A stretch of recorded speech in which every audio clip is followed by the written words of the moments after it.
ng baon para hindi niya na nagagawa yung mga ganyan, nangingingi sa mga bata pare. Pare, talaga. Pare, maraming salamat sa iyo at magkakaroon na ako ng trabaho.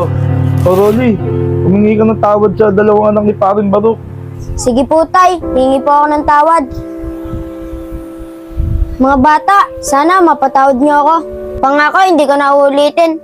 Oo, bata, mapapatawad ka namin. At alam naman namin daw ni Kylie na hindi mo naman gusto yung ginagawa mo. Tinutusan ka lang naman eh. Oo, inutusan ka lang nun. Kilala naman sa school yun na ganyan yung ginagawa niya. Sana iwasan mo na siya. Oo, iiwasan ko na siya. O, kita mo bata, pinatawad ka na ng mga anak ko ha. Oo nga pala pare. Magkano ba la utangin mo? Ano ba utangin mo nga pala? Pare, konting alaga lang naman utangin ko sa iyo. Pare, maraming salamat sa iyo, pare ha.